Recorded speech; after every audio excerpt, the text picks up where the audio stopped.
A very big match, guys, in the regular season of WTL Code S. Right now, it is incredibly close at the top of the standings. Obviously, both teams are on course, if not guaranteed, of making playoffs. I think we're pretty much guaranteed at this point.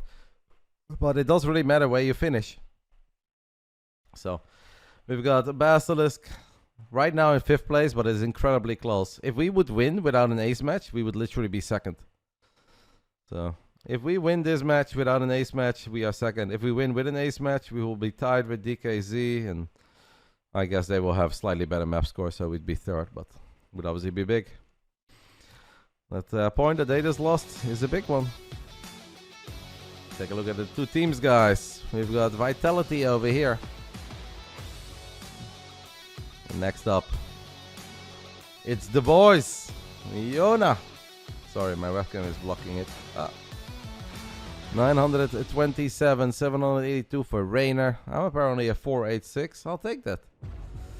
These are the matches for today. Maru versus Reynor. They have played before. This is a replay match. I've told you guys a couple times. I do not know the outcome. Maru, Reynor, Ryung, Serral, and ShoWTimE versus Solar. You're not playing Roddy? No. We have surprisingly decided not to send out Roddy today. Reynor with 11 gold medals. Man, they go through this so quick. They go through it so damn quick. As we have loaded into it immediately, no player cameras because this match has played a couple of days ago. Bottom left side of Elisione, we took a little look at the main base of Maru. We expect obviously Maru to be in really good shape as we are getting closer and closer to the biggest Starcraft tournament in history, the Esports World Cup. It is starting in literally 24 days. That actually still feels far away if you put it like that. In 24 days, we have the opening day of the biggest Starcraft tournament in history.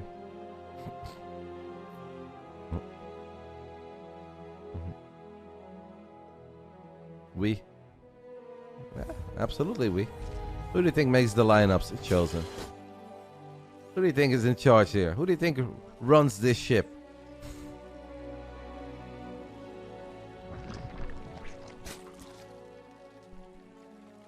Play a lot of video games in 24 days, Wingant. In 24 days, you may have done what Fionn just did. And that is break into the 5,000 MMR barrier for the very first time.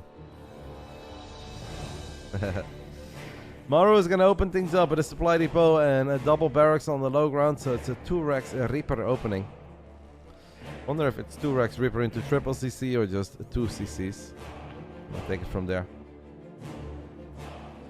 Reynor opening up a very standard on his side of the map with a hatch, a pool, and a gas, and we'll take it from there. I believe Reynor is pretty damn good in ZVT at the moment. Obviously, our boy has been playing a lot. Sure, he's had some fun over in Korea and he had a tiny holiday in Croatia, but Reynor obviously is getting serious as he's gearing up for Saudi. He is not quite the reigning defending champ of the Esports World Cup, but he did win Game S8 last year in the same city, in the same country. So, I think it will kind of feel like we have 2 defending champions going to Saudi. We've got Oliveira as the official world champ, and we have Reynor as the Game S8 champ. Reaper sneaks into the natural. Reynor should not lose any workers here. Game 1 should always be played on US West. Game 2 will be played on US Central. Now, Reynor played these matches from Italy, so there's definitely ping involved. I don't know when they were played, guys, but I assume it was like Wednesday or Thursday. So they are very, very recent. And it was Vitality, by the way, requesting if we could play this match earlier. It was not us. Reynor would have been able to play today, but Maru apparently was not. The Reapers are taking an adventurous route. Queen's just a little bit too slow off grip to get that final shot off. It is a triple CC opening for Maru. I think from here on out we're going to play a very standard ZVT. I'm curious to see where Reynor is going to take it. I feel like when it comes to Reynor, his ZVT, he's been pretty unpredictable over the last 12 months. He's kind of shown us a lot of different styles. 5 Reapers for Maru, roaming the edge of creep. Reynor really not giving away anything so far. Don't think we've been bleeding out any drones. We've barely lost a creep tumor. So far, so good. One drone might fall here. It's very hard to save it. Nope, not even that. As the Zerglings do have speed, and we're going to get the wraparound on 2 out of the 5 Reapers immediately, and we should be able to get the remaining 2 Reapers as well. Will Maru finally get a drone? Will he finally get a drone? Yes, gets one. 1 drone for 5 Reapers. I think we'll take that. We'll absolutely take that. What a start, guys. So clean by Reynor. Our boy is on point. Maru definitely was active and was looking for freebies, but Reynor was just having none of it. This tech lab is a little bit exposed. Do we want to donate a whole bunch of Zerglings on this tech lab?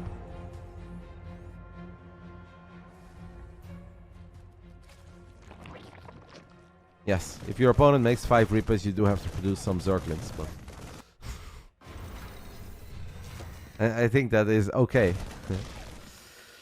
Reynor donates one of his overlords deep into the main base. I assume that we saw everything that we needed to see. I'm not certain if we actually saw the 3rd command center, but I think just by looking at everything else that is there and the timing of it, I think Reynor's got a very good idea of what Maru is doing. A 15 worker lead on the side of the Italian Stallion.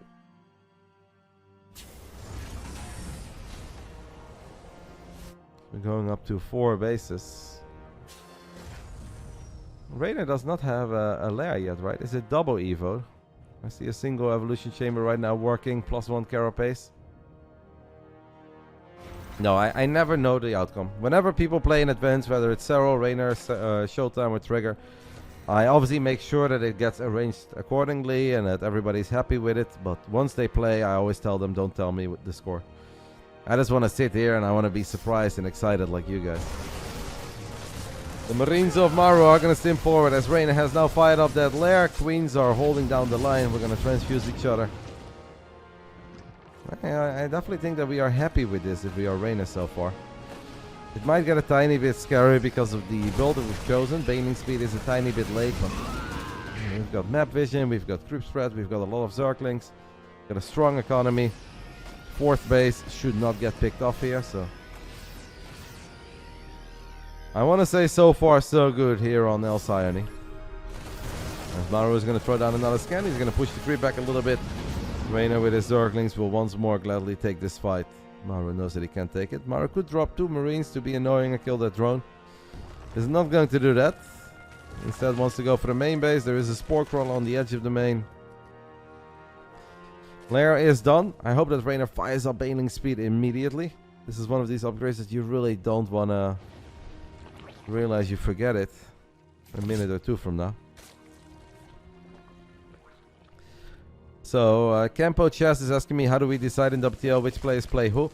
We answer this question every single week, but that's okay. I don't really mind answering it. So what we do is we send in 3 players blind, but we do send them in an order. The order is important. So the WTL admin is asking me who is playing for Basilisk and in what order. I have this week gone for Reynor 1, Serral 2, ShoWTimE 3.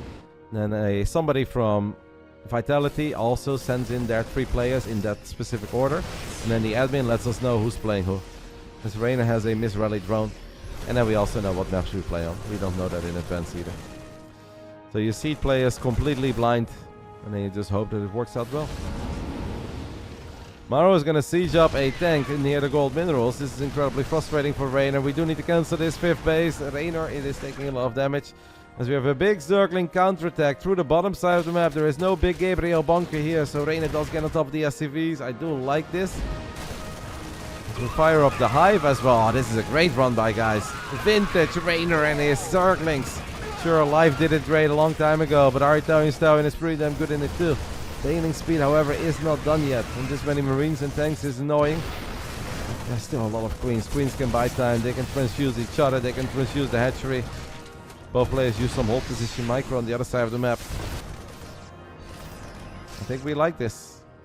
Obviously, it is important that eventually we clean this up. I think Reynor is just waiting for Baneling speed. Baneling speed is done right now. We're going to go for it. Here come the Lings and Banes from 2 different ramps. We're we're gonna get on top of these tanks. We're gonna get all 4 tanks, I wanna say. Absolutely. We'll take it. Reynor is floating a little more than I think. Oh, not actually having mined out those minerals is now a tiny bit annoying. I would really love to see Reynor send a drone or 2 to mine out all those minerals to make it a little bit easier for all the queens to get through that tiny choke point. Yeah, Reynor should start mining those minerals out just to make his life a little bit easier. Because the queens were forced to battle so much, I think Reynor is floating a little more than he would have liked to. But at this point, Hive Tech is done. We can drop an Ultralisk Cavern if we want to. Fire up Adrenal Glands immediately. All of that is good. And Reynor is mining out those minerals. There's a couple Banelings in the mix here. That should be good enough. Absolutely. Oh, can we get a medevac? No. Do we still have that Spore on the edge of the main? Yes, but Maru is going to avoid it. There's a backup Spore though on the top side of our spawning pool. Maru kind of stuck right now. Vipers are on the way. And if these 3 medevacs stay here, guys, then Vipers with Parasitic Bomb or a Duck could be fantastic. Maru knows that, so he's going to boost these units away. Loses one of the 3 medevacs. No Hive Tech yet, but there is our Ultralisk Cavern. Or no Hive Tech units yet. But we do have the Vipers on the way. Vipers are obviously awesome. This is a good fight for Maru as he finds a couple of these Lings and Banes. Reynor with another big run by in the 3rd base of Maru. Maru may have a few more units there, but it's so many Zerglings, guys. And the Widow Mines are actually using some friendly fire as well. I want to say that the Zerglings can win this fight. They absolutely can. Maybe we can get a few more SCVs. So we're going to get more than just a few. We already got 8. Bit of damage on the medevacs too. Feel like Reynor is playing good. He is looking sharp. There is a Widow Mine there that's becoming a bit of an issue. Second time I believe it has fired. And Reynor is morphing 4 Banelings behind these little lines in the dark. Maru is very close to spotting them. Maru finds them.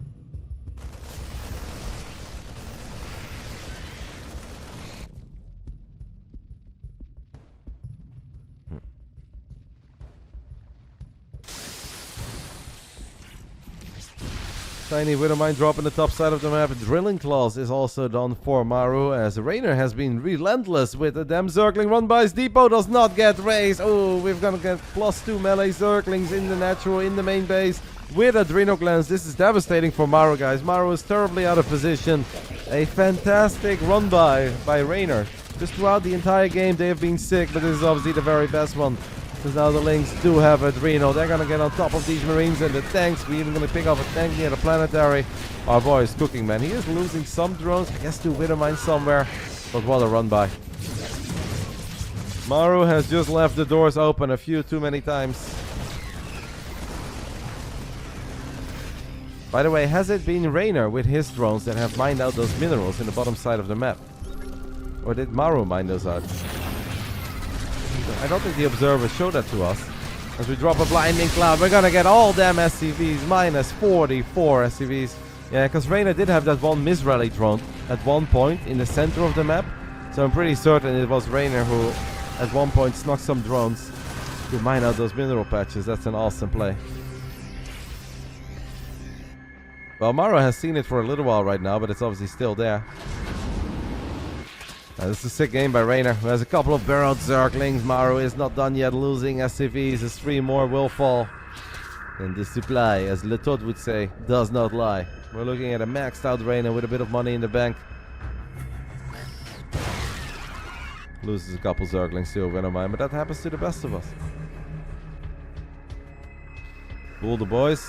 You're talking about Maru now. SCVs would not do anything for Maru on the other side of the map.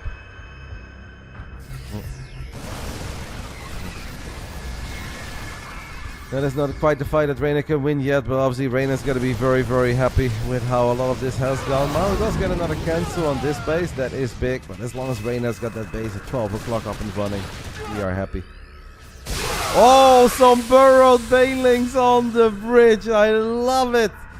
Reynor, after all these years, is on board with the burrowed Baneling as we get some fantastic connections. We drop a couple of parasitic bombs as well, and that is going to do it. The Italian Stallion wins game 1 on Alcyone. And that game, I think, was played on US West as well. So we are absolutely cooking at this point. Maru, however, can pick whatever map he wants, and apparently went for Ghost River.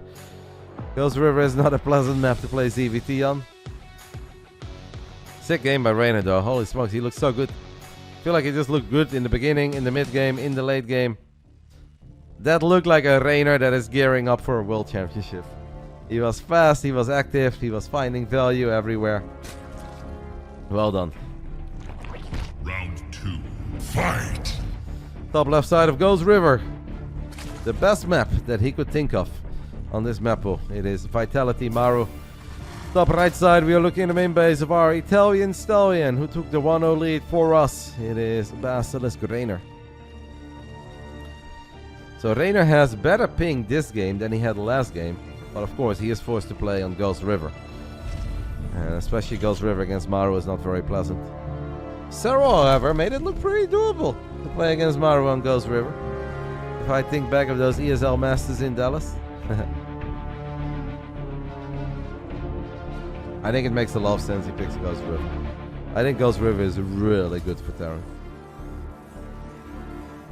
Thank you to Tazata for the 31 months. I appreciate it, mate. I am absolutely well. Isn't Reynor still in Korea? No. Reynor is already back in Europe. He has been for, at this point, like 3 weeks. He's been back in Europe. He did take one tiny holiday to Croatia for a couple of days, but Reynor has been back home since like the beginning of this month.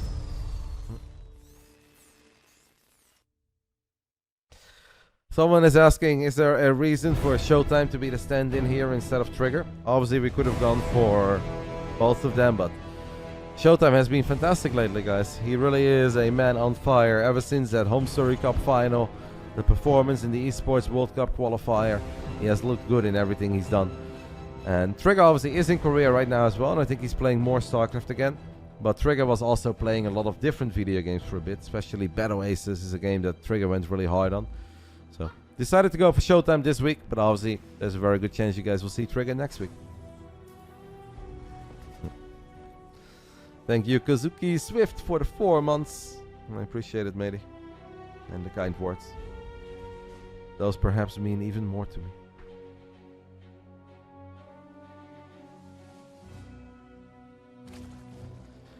One of the things that makes Ghost River an incredibly unpleasant Zerg map, guys, is that this is not a scenario where if the Terran is blocking your third, you're like, ah, I'll just take it elsewhere and we take the game from there. There is no other third base.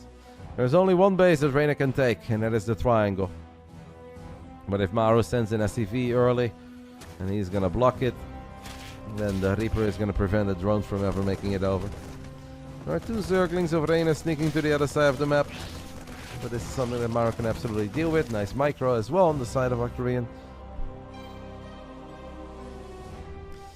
Yeah.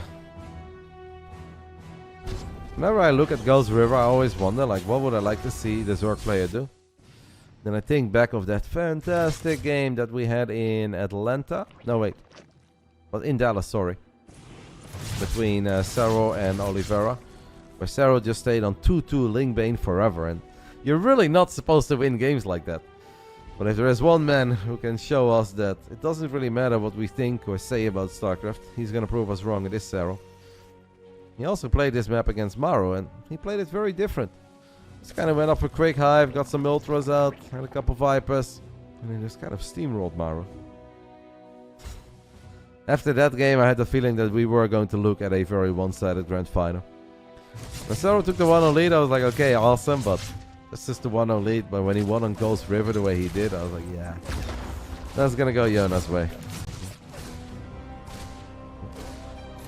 Reaper in the main base of Maru trying to be annoying, but Reynor on point, not giving away anything for free. So the third base is now up. We've got a Roach one on the side of Reynor. First game, Lingbane double evo with a quick hive, some vipers. In game 2, we're gonna play Roaches. This game was played, yes, Arctic, a couple days ago. I've said it quite a few times. Said it yesterday, said it the day before. I don't know the score, of course, but the game has already been played. The next set of games, Serral's game is live, ShoWTimE's game is live. This game was played earlier on the request by Vitality. Which does mean that if this would theoretically go to an ace match, I don't think that Maru would be available.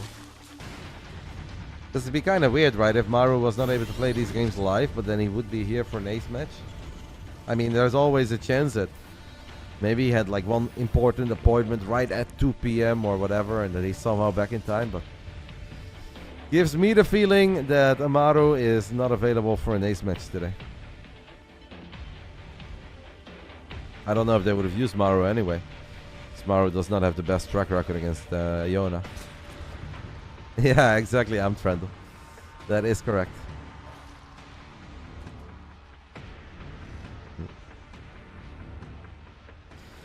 Reynor fires up a lot of roaches with Overlord speed as well. Relatively early Overlord speed. If he keeps on building roaches here at this point, guys, I have the feeling that our boy is going to absolutely send it. I feel like you're trolling me right now, Dini. That is a good troll, mate. And out of the goodness of my heart, I was almost ready to answer all of it, but I'm like, no. Yeah. I picked up on it. Right before I started, I was like, ah. No, not falling for that.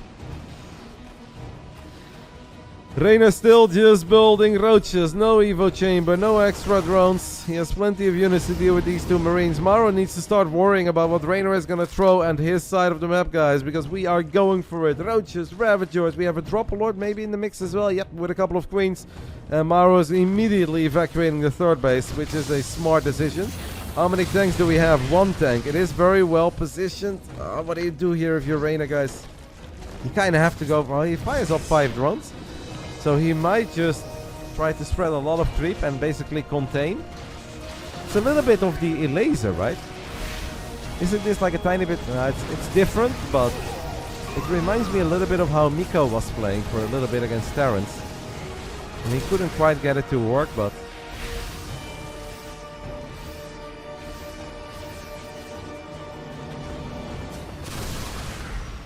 I don't think that Reynor is going to break Maru here. What he will be able to do, though, is obviously drone up on his side of the map, spread a lot of creep, give himself a crazy amount of vision, and just make this a very annoying game for Maru.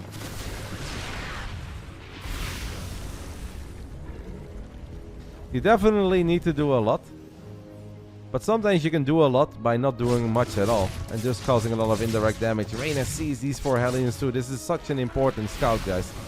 Because obviously if Reynor is containing Maru here, but then 4 Hellions kill 20 drones on the other side of the map, we're still in trouble. I think Maru will just slowly but steady start moving the tanks forward, or he goes for more drops.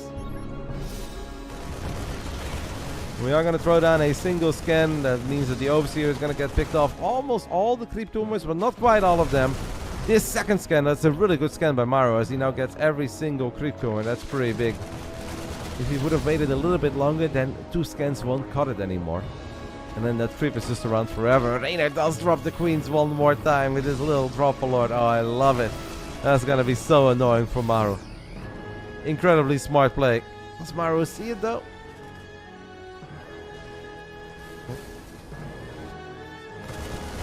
Honest question, who do you have as a head? I think it's a competitive game. Like, the supply heavily favors Reynor, but I think the supply does lie here. We're looking at 1-1 bio against 0-0 roaches. Maru has tanks. I think it's still a competitive game. I think Reynor is somewhat happy, but I don't think we can quite be Omega happy yet. Because it still goes river. We are still stuck on a lot of unupgraded roaches and Ravagers. Like, once Hive is done and we fire up a couple Vipers and maybe we can land on Abduct. It obviously looks promising for Reynor. But you can, looking at the supply and thinking that this game is in the bag, I think is wrong. I do think it looks promising for Reynor though.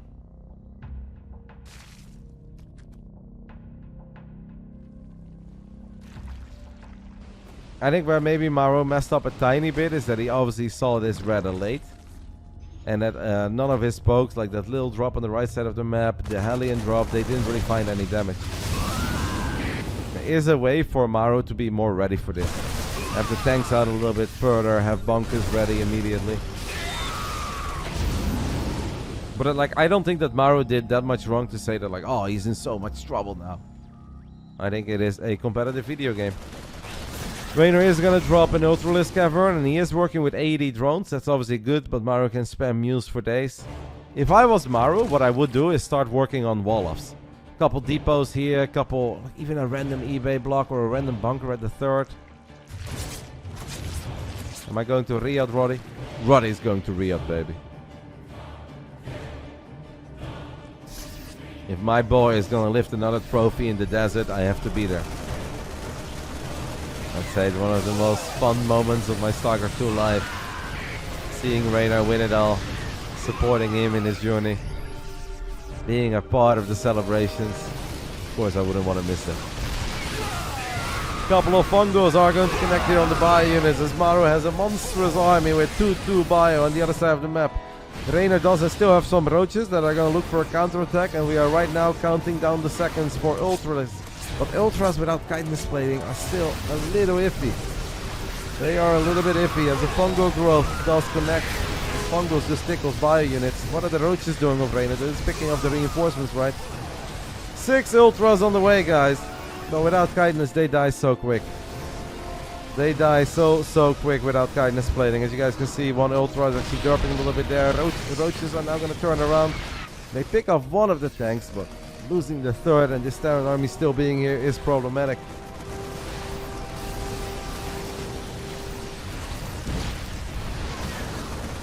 Tanks crawling forward. Reynor counting down the seconds to kindness plating, but at this point there's still so much Terran here.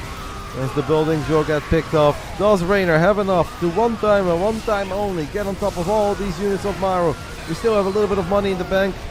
This kind of feels like our units keep on dying before they can really deal any damage. The Evolution Chamber does finish +1 melee up, but do we have any +1 units? That's a good fight for the Ultras, guys. Finally, the Ultras get where they need to be, but we just don't have any support for them. GG gets called. It is Maru who ties things up. Strong push. And there you guys go. Like, it was looking promising for Reynor, but it still goes river. There's still so many scary things that Terran can throw at you. Fun series. You guys believed that Reynor was gonna live up to the hype of being the 1-1 man. And Reynor absolutely was the 1-1 man. Okay. Now this one, guys, is one that I feel pretty good about. Serral versus Ryung, best of 2. Serral 2-0, Ryung 2-0. 1-1 draw. Give you guys 10 minutes.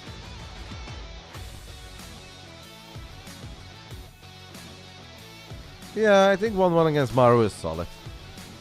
Especially when we've got Yona with us today.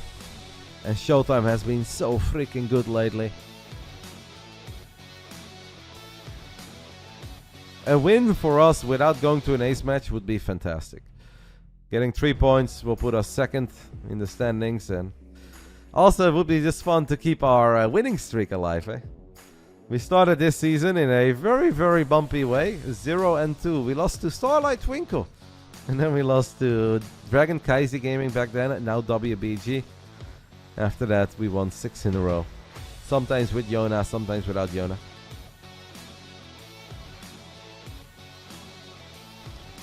Run-bys. Brett, non-stop run-bys. Reynor did fantastic with Zerglings, got on top of the SCVs in the third base a few times.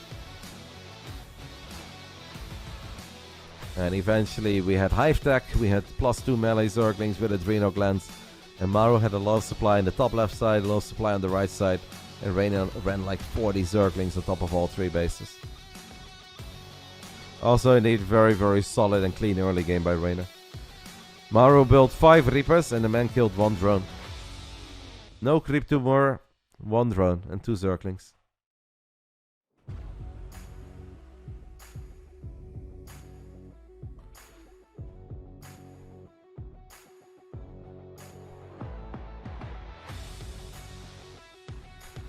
Yeah, I know an ace match would be entertaining for the neutral spectators, but I personally would be completely okay with winning this one without going to an ace match. If Yona can get us a 2-0, and we can't just assume that he will, because it's never that easy to get a 2-0. But if Yona does win 2-0, a map win for ShoWTimE I believe is absolutely possible.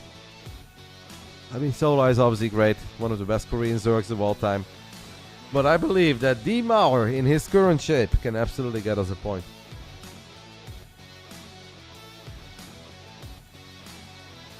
Thank you, Jumi, for the 46 months, mate.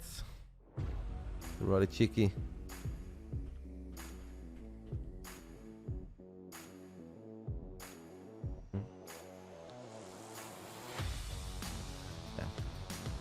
I mean, we still have 2 remaining playdays while we are waiting for Serral and Ryung to get ready.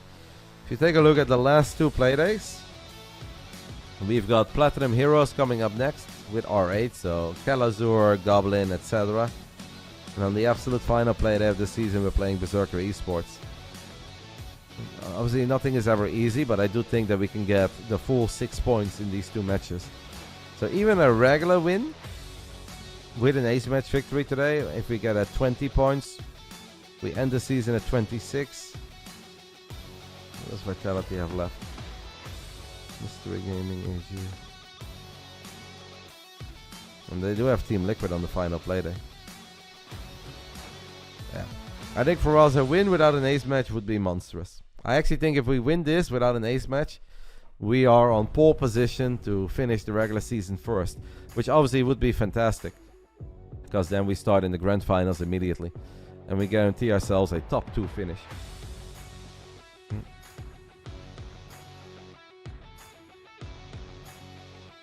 take a little look at my Discord to make sure that everything is okay. I am very old-fashioned when it comes to my browsing habits. I even barely use bookmarks. I always close everything after I open it. I do use dark mode on some websites, but the Wikipedia, I'm not bothered by bright mode at all. I kind of like it. And just have very few websites that I visit, Ian Blue. Like I visit Reddit, Team Liquid, nu.nl for some news, livescore.com. I can type it in, Wikipedia. What would I say are the chances of a 1-1 draw? I don't think it's very likely. I think that Yona is an absolute animal. But obviously there is ping involved, and Ryung is a smart player, and maybe they fed him a couple builds. It's always possible that Ryung surprises us with something cheeky and makes it an uncomfortable and difficult scenario, but I am full of confidence that Yona can put us in a really, really good position here.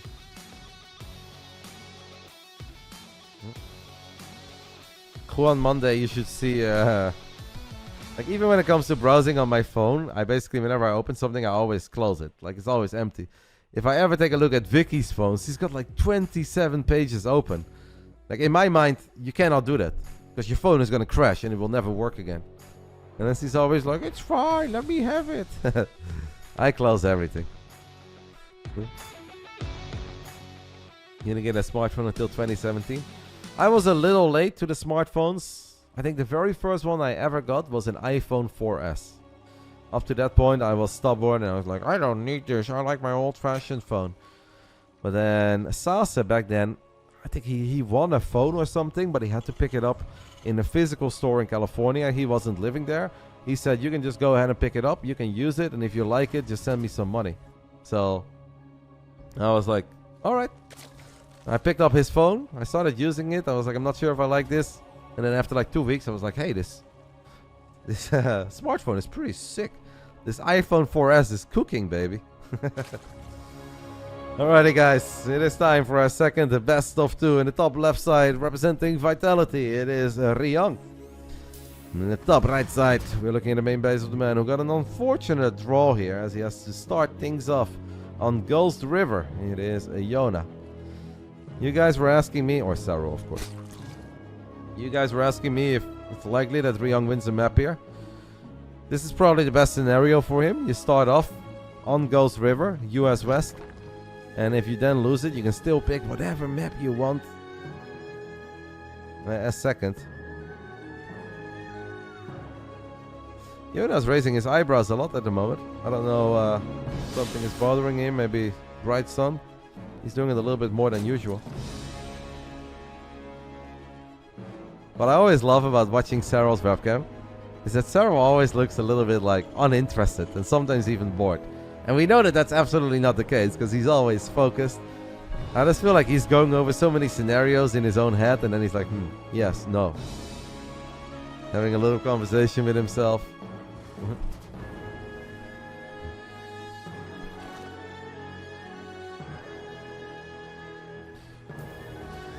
GG's, by the way, matey. I think you played very well. I'm proud of you. Looking good. You're looking like a man who's gearing up for the World Championship.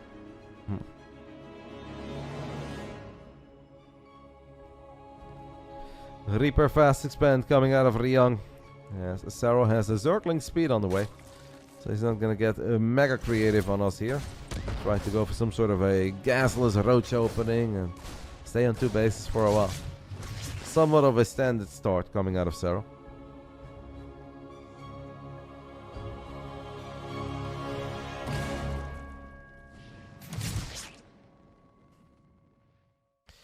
I think even in game 2 you definitely played well. I think it's a smart idea, good build. Just he also, I think, made the correct read very quickly and a strong push. These are the kind of games you can learn from. I mean, in the end, you're playing a best of 1 there on Ghost River against the best Terran player of all time. Don't think we need to beat ourselves up too much. Serral's firing up a lot of Zerglings here, guys. The Zergling speed is about to finish up, and that is a few more links than I'm used to seeing coming out of a man like Yona. Might just be for safety. Maybe he is feeling very confident that as long as he doesn't take any damage from Ryung, it's going to be okay. But I think he's going to sneak them to the other side of the map, and he's going to wait until the Hellions leave.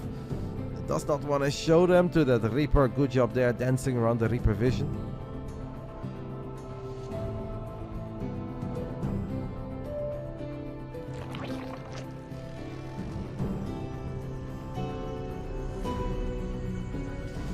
Yona has done such a good job, guys, in keeping Ryung at the dock, and now we have these links showing up right when Ryung didn't expect it. Ryung races the depot immediately. That's nice and all, but that also means that these 2 Hellions can't really participate in the fight, and just like that, it is Serral who strikes first.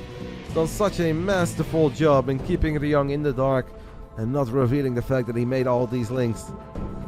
It is absolutely Yona who draws first blood here. 8 SCVs and most of the Zerglings still alive as well. Yeah, exactly. Awesome. The great Yona Sutala will always find a way, even if the maps are not that Zerg friendly or the patch is not Zerg friendly. Great execution there, very well done.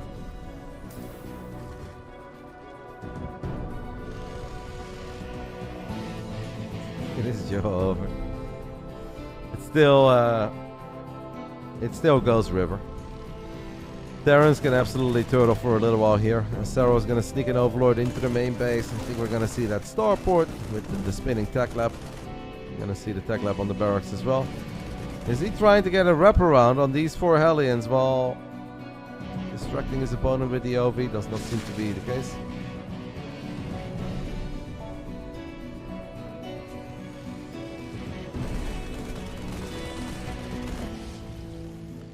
Ryung definitely cleaning things up after losing those SCVs early.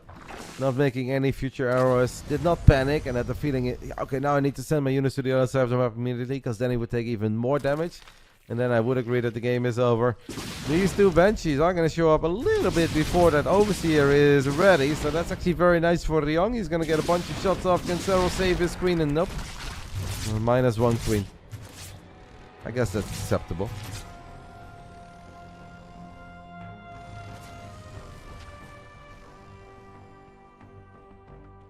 So we're going up to 4 bases on the right side of the map. Obviously the only spot he could really take a 4th base.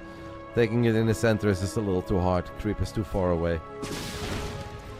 We have snuck out a very decent amount of roaches. And Serral drops a quick infestation pit too. It's starting to look like we are going to go for a very fast hive. To at least get some Vipers out.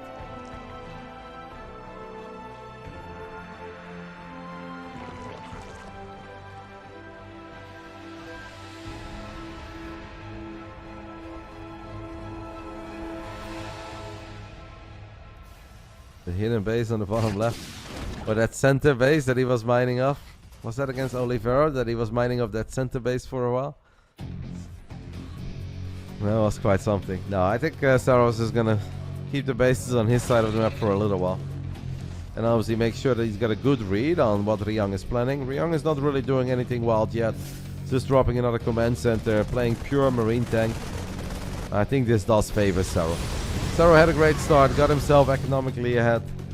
And where normally it is so hard to get away with stuff like a quick hive and 4 bases on a map like Ghost River. Because of our great start, we are going to get away with everything. We have transitioned into Roaches, Ravagers, Bailing speed is on the way. I think it looks very good for Serral.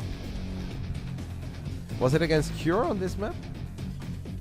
I thought it was Oliveira. Is that when I was casting with Lambo? I feel like there was a game that I was casting with Lambo on Ghost River, where Serral did indeed take the center base on the left side of the map.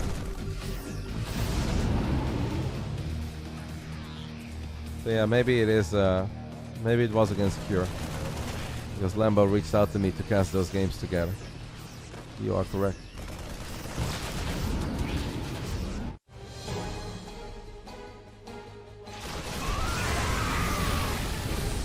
Serral pokes with the Roaches and the Ravagers, just to kind of figure out where all those tanks are. Let's not really lose too many units. We've got our first 3 Vipers on the way. Even Queens are making their way to the other side of the map. A lot of upgrades finishing up, +1 melee. We've just fired up +2 carapace. Adreno glances on the way as well.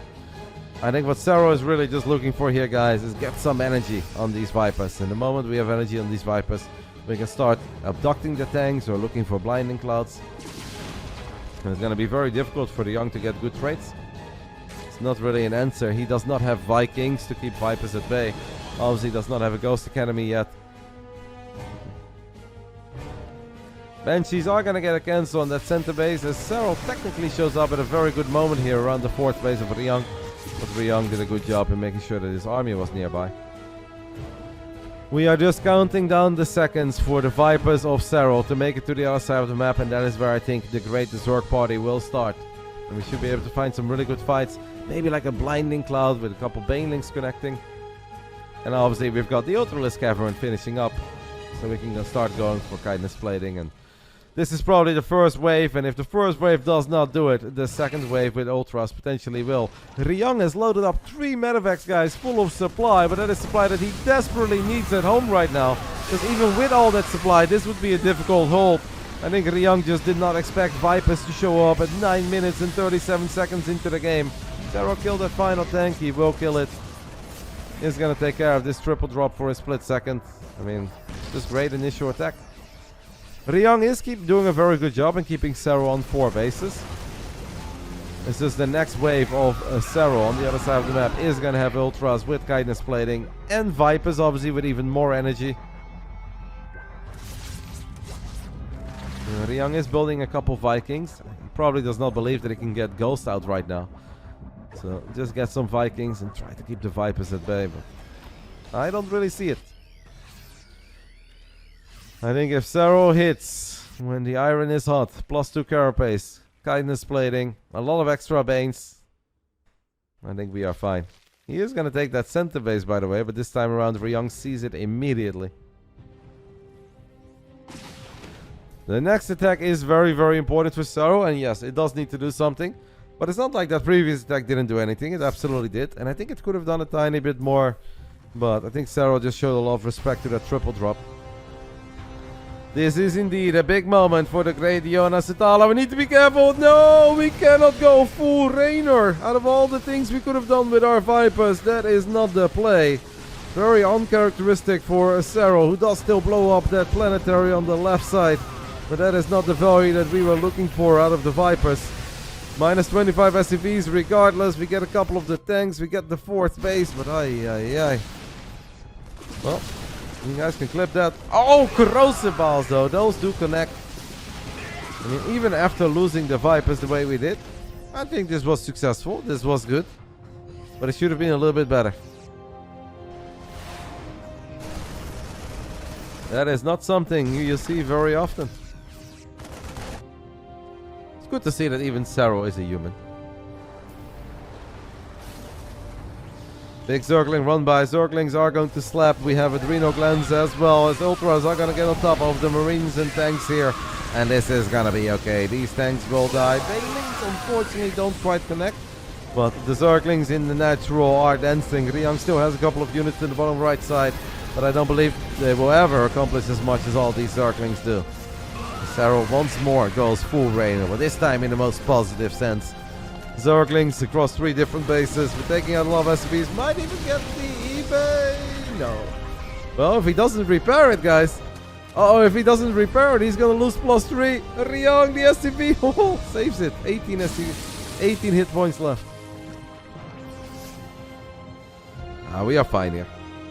It is always a tiny bit scary when you see a Zerg on 75 drones and we don't have a piggy bank and we're not quite maxed out yet. Since there are no ghosts and there are no liberators, I'm feeling very good about this. But Serral still definitely needs to be a tiny bit careful. We cannot have a disastrous attack. We have Burrow finishing up as well. Let's go ahead and abduct those Banshees, yeah. And enough of them, guys. Those Banshees gotta go.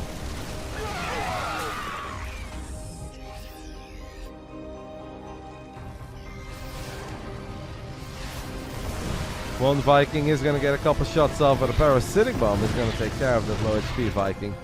Serral's still looking for openings. Those stims, by the way, you look at those medevacs, man. They've been working overtime. There aren't that many medevacs remaining.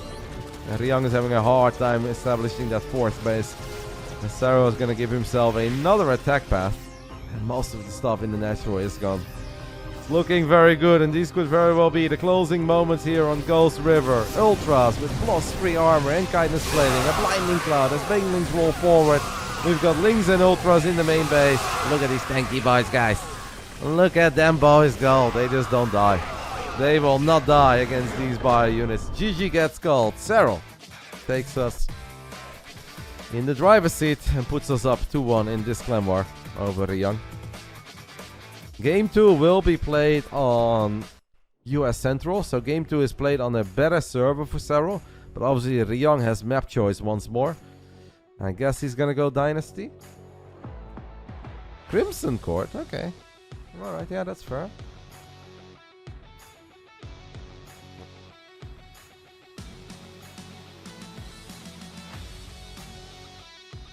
I believe that Maru had over 1,000, right? ELO. He might lose a couple points. It pays to go full Reynor. Of course, there's only one. Our Katowice champ, our Game is a champ, our back-to-back Home Story Cup champ. There is only one. Yeah, Ryung picks Crimson Court. Whoa, those guns, by the way. Woo! Ryung! That man's been lifting, baby. Man, he looks jacked. He's trying to intimidate ShoWTimE over here. It's like, man, you're not playing ShoWTimE, you're playing Serral.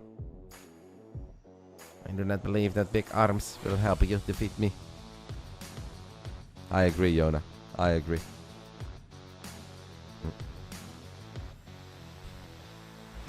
This might even slow you down.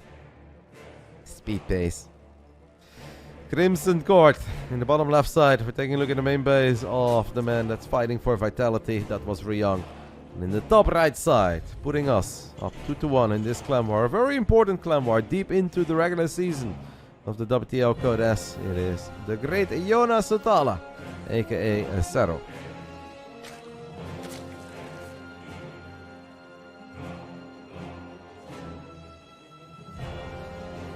It is very fun to see Serral play some games again.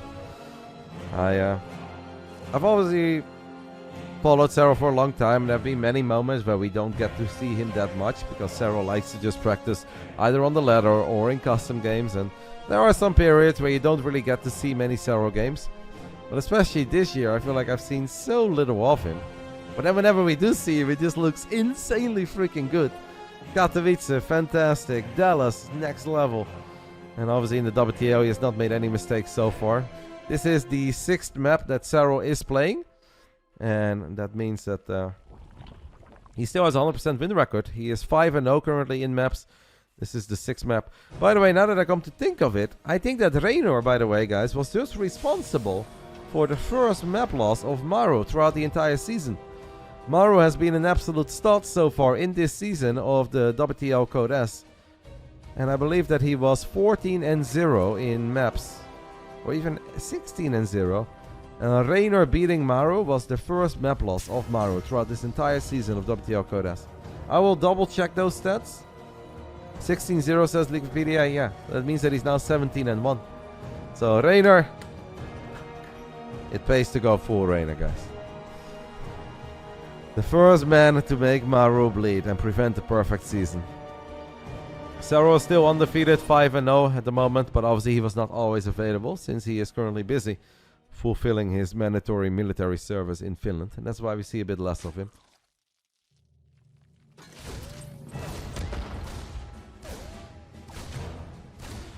Another opening with Zergling speed coming out of Serral. As Ryung is going to show us soon.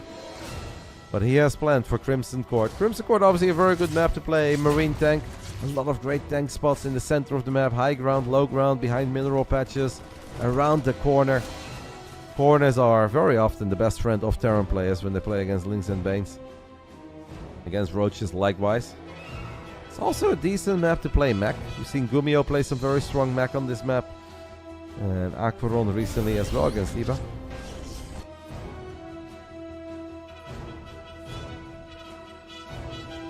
I did not know that, Arno. Yes, the Esports World Cup will be played on this map pool. I would be incredibly surprised if they suddenly hit us with a patch and give us brand new maps. It would honestly be kind of cool if they would swap out, let's say like 1 or 2 maps and give us 2 awesome, well-balanced competitive maps in return, but I think at this point it's too late. Tournament starts in 3 weeks. Players are obviously already doing their absolute best to get ready. I think it's too late right now. Would have been cool to get like a special Saudi themed map. A lot of sand. Call it Riyadh City. Like that would have been cool. If it was, I mean, we have so many great map makers in the scene. This is something that maybe ESL could have thought of. Yeah. Too late. I'm afraid it's too late. But it would have been sick. Circling speed is done for Serral as he's gone up to 3 bases, taking that 3 o'clock base. Overlord takes a little peek into the main base of Ryung. Sees what he needs to see. So far, guys, nothing truly stands out here from Ryung's side. It's not really something that is exclusive to Crimson Court or shows us why he likes this map more than Dynasty. The players were treated incredibly well last year, Young All-Star, at Game S8. And I expect everything to be the same, if not even better.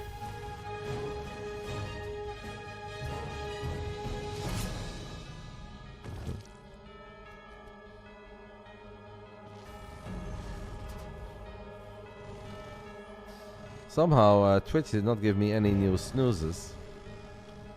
How about Tribune of the Casters? Amazing. I cannot say anything else, mate. Got picked up, got driven to the hotel. Hotel was fantastic. The food was amazing from the very first day of rehearsals until the day we would come home. 0 complaints. I expected that, and I know that you could kind of expect that because events in the Middle East, I think, are known for that, whether it's Dubai or Abu Dhabi or Saudi Arabia in this case. And Kalaras went to Game S8 in previous years, and he already told us that it's going to be amazing in that regard.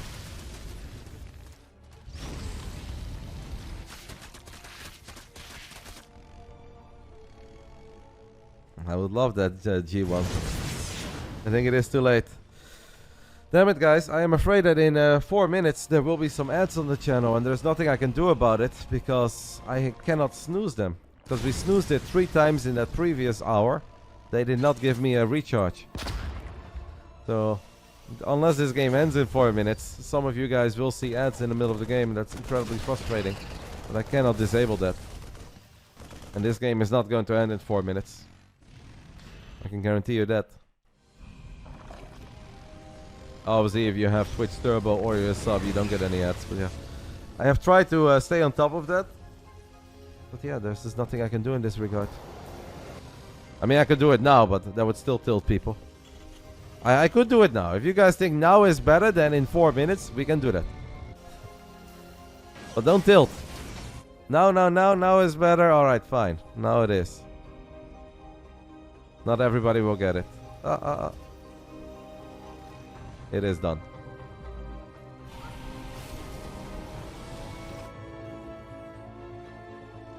Hmm. 7 minutes, guys, into Crimson Court as Hive Tech is on the way for the great Iona Sutala. We are supply blocked. It is obviously not a massive one. It very rarely is when we are watching Serral, but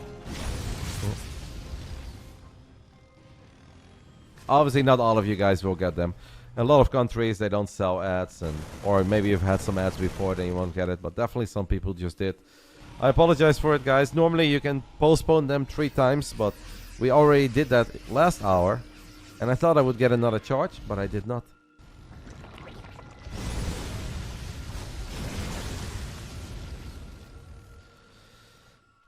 No ads. I'm glad. I'm glad that a lot of you guys did not get them.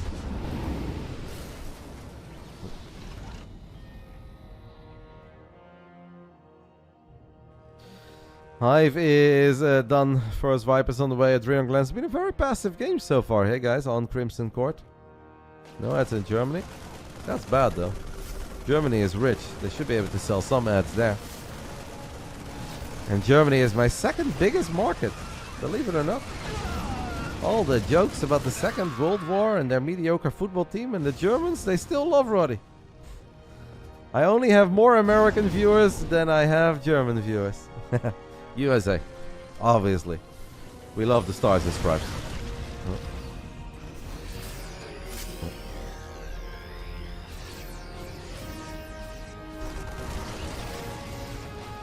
Ryung is thinking of a move out. We have barely battled in this game. We've obviously flirted as the tanks do get a couple of big shots off. 18 banglings are morphing. I don't know if all the rocks have been taken care of. Oh, those bio units are stuck on creep. Serral. His banelings find monstrous connections there. Whatever Ryung had in mind, guys, I can guarantee you that this is not it. He has even followed the Reddit advice of a Raven with his army to push back creep a little bit easier. But all those bio units were so incredibly clumped up on creep. You cannot do that against Serral. If Serral sees an opportunity with his banelings, he's gonna connect. There is still plenty of bio left though. Viper's coming in from the right side. Let's see if we can go full Reynor in the most positive way this time. We drop a blinding cloud, a second blinding cloud. We lose one. Well, I'll take it. Does that allow the banelings to connect? Yes, those are pretty good connections. Sure, still some bio units remaining, but in the end there is enough swarm here. The roaches, the ravages, the queenslings and banes are going to successfully push Ryung back. And as Ryung is just pumping out units, I assume this was 8 barracks in total. And this is not good enough. The 8 racks never truly gets going. Serral doesn't just push him back. Serral smashes. Seems like 4 minutes was better. Perhaps waiting 4 minutes was better. As Ryung decided to absolutely send it. But Serral, his baning connections were phenomenal.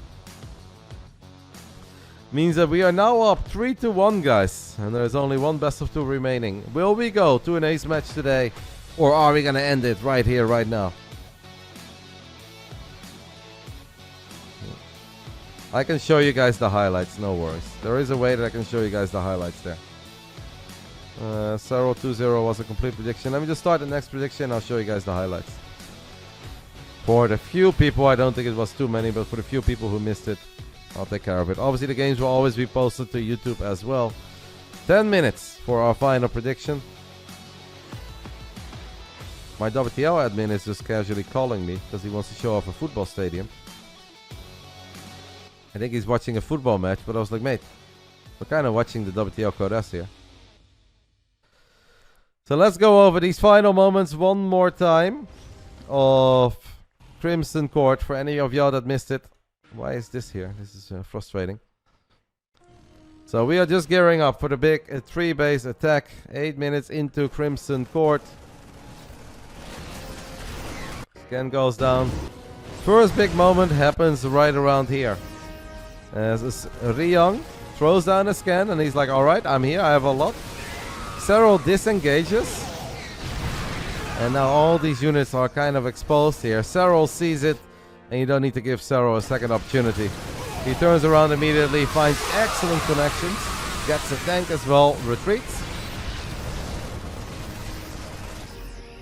At this point, a little bit of battling. Scan goes down. Anti-armor missile. Ryung is pushing. Viper's coming from the bottom right. Blinding cloud. And here come all the roaches, the links, banelings. The connections is really good. Serral once more completely pushes back the opening, and with the way that Ryung played it, 3 base all in, no 4th base, no Ghost Academy, no libs, nothing. He was obviously supposed to find all sorts of momentum, and he couldn't do it, and that was the end immediately, just like that. Yona's an animal, guys. We are not there yet, but it is looking good. We just need 1 map win coming out of D-Mauer. It is not easy, obviously. Solar is incredibly good. Seems like the F1 race has ended. I'll definitely watch it back later. Once these games are over, Starcraft 2 will be done on this channel for today, but I will, however, stay live. I am going to do an F1 race with my friends. Full race, Hungary, a lot of lappies. I'm very bad at Hungary, but that is what we will be doing on this channel as soon as the Starcraft 2 games are over. I normally, as a neutral spectator, I always hope for an ace match. I don't want an ace match. Don't ruin the race, please. I didn't ruin the race. I mean, people are talking about it in my chat, mate. I cannot control what the internet does. I will watch the actual race back at the end of my day. I'm gonna do some online racing, and then I'll watch it back on the TV late tonight. Maybe with a nice glass of wine to celebrate the victory of Basilisk. Yeah, we are not there yet. I know that a lot of you guys are probably hoping for an ace match. It would be exciting, but it's not what I want. Just 1 map win ShoWTimE. 1 map win is all we need. What kind of Roddy? What kind of wine? I am a total pleb when it comes to wine, mate. I just kind of select a random bottle every now and then that I like. The one that I've been fond of is called Ironstone. It's a Southern California wine. I actually really like that. And then I most of the time go for a Merlot. Not because I know anything about flavors or taste, but it reminds me of Todd. And even though Todd is a D-bag, I love Todd. So, any wine, I go for the Merlot.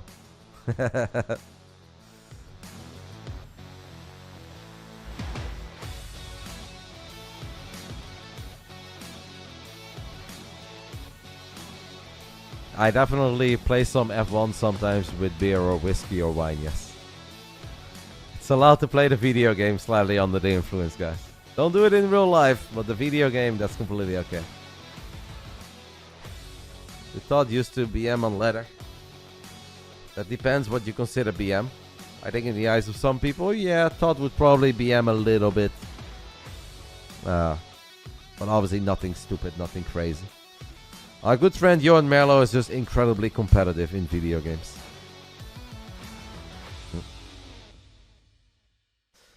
I should try tenets from Uruguay. I don't think I've ever had wine from Uruguay, so that sounds exciting. Well, let's first focus on our PvZ, guys. A big match for D-Mauer. He's had a up and down season for us. Especially the beginning was a little bit rough. ShoWTimE, of course, is still a member of BIG, Berlin International Gaming. But for this season of the WTL-Guest, we decided to get +1 player.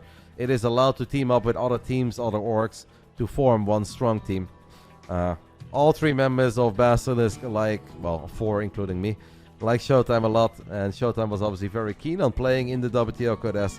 So that's why for this 1 season, we have a 1-year partnership. Or, well, a 1-season partnership. Once the season is over, we will go separate ways, but hopefully as WTL champs.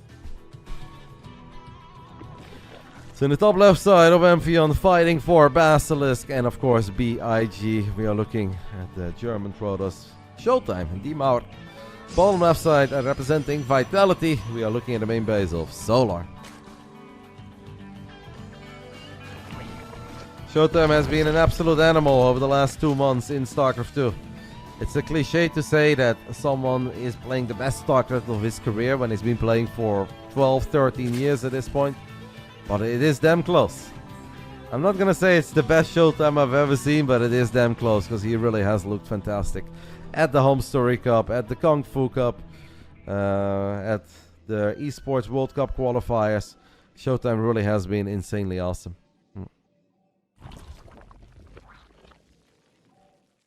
Why only this season? Because obviously after this season, Serral is done with his mandatory military service, and then we always have 3 players that can play. Now, we never know what happens in the future. We don't know what happens with WTL, with Starcraft, with our members. So there is a chance that in the future our lineup could look different. But we are obviously very happy with our 3 players, with Trigger, with Serral, with ShoWTimE. The thing is, I'm not really a player. So when Serral was not available, we would have liked, also just to protect the integrity of the league, a real 4th player rather than sending in me. Because otherwise it would be kind of unfair to our competition if some weeks Serral was playing, and then the weeks where Serral was not playing, I'm playing. That's not very fair, is it, guys? I know, some of you guys may say, but Roddy, there's not a whole lot between you guys. Yeah, I see it, but there might still be the general consensus that Serral is a tiny bit more powerful than I am. And just to make sure that there is no controversy, we decided to get a real player instead of Roddy. It's going to be a very standard Stargate first here coming out of ShoWTimE. I think Amphion is not a bad ShoWTimE map, guys. There's a lot of ramps. I think overall it screams defense. This is the kind of map where, like, I don't talk to the players necessarily before, because I let ShoWTimE prepare in his own way. But I would say think of a spire. I feel like this map has a hidden spire written all over it. Solar is a man who does his best work often of lair tech. He can be extreme and go into hive tech very quickly with a lot of lurkers. But to me it kind of screams that Solar is going to make some sort of a Roach Ling Ravager attack, maybe with some queens. And then he's going to drop a spire behind it. That is what I am feeling. Or at least that is something that I'd be worried about, especially on a map like Amphion. Ever met pro player in ranked matches? Yeah, of course. Throughout history, I've done that many times. I have played ladder games against Serral. And one of them was close. You guys may not believe that. But on Paladino Terminal, a very tiny, weird, bad map, I almost had him. It is my one claim to fame. But on Paladino Terminal, I almost had him. And Yona will remember that game. Oracle flies into the main base, activates Pulsar Beam. Good defense so far by Solar. Morphs the drone into a Spore immediately. I got Gabe on the ladder once or twice. And he even gave me a compliment. He said my build was bad, but because it's bad, nobody would expect it. And it's very powerful. That is one hell of a compliment. I was like, yes!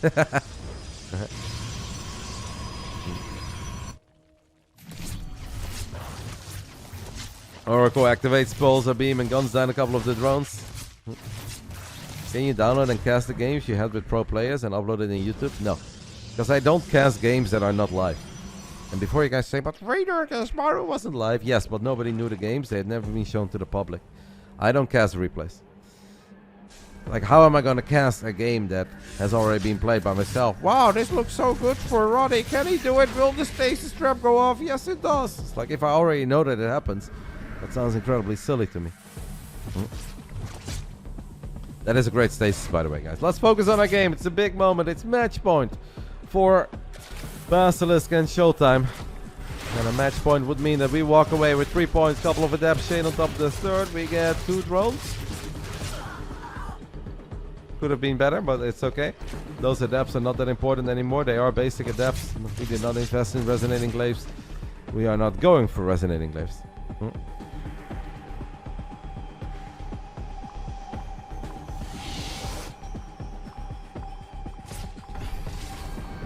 No, we don't do that, Houdini. I've also in the past felt self-conscious about like posting wins over pros, because like a lot of pro gamers obviously don't like losing against me, and then it felt a little bit dirty. It's like, oh, look who I win, and I'm trying to score points over them. I did have an absolutely insanely cool game once with ShoWTimE. That was legit a bang. I was like 25 minutes and I won it, and I was so proud of it that I really did want to post it on YouTube. And I asked him in the Twitter DMs, I was like, hey, ShoWTimE, that game was really awesome. I feel bad about posting it, but would you mind if I upload it to YouTube? And he just responded, haha, I don't care, go ahead. But then I still didn't do it. Because it just felt, I don't know. It's not something that I like to do. He did not care, but I didn't do it in the end. It was a banger game, though. Now I'm kind of sad. Many years later, I am sad I didn't do it, because I would have liked to look back at it. Triple Oracle. We found 4 drones. We're getting some stasis trappies. Unfortunately, we do end up losing one of the oracles here. Guys, it's fire. I mean, see, if I would have predicted all of this in the beginning of the game and this game wasn't live, people would be like, running such a fake caster. There is a spire going up in the corner of the map even here on Amphion. It just has a solar spire written all over it. If ShoWTimE finds this, we are cooking. If he does not find it, it is potentially troublesome.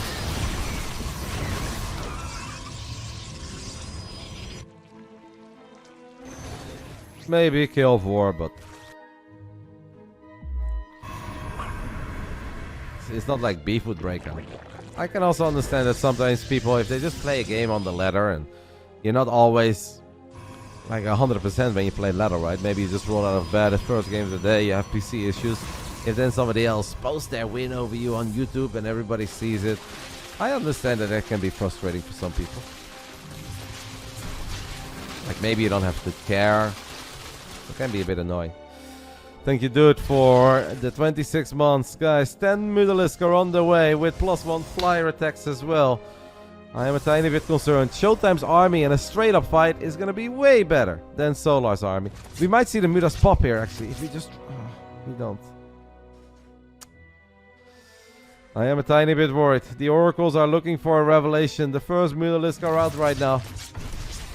We do at least have +1 stalkers. Like, that is obviously something, but... I am concerned.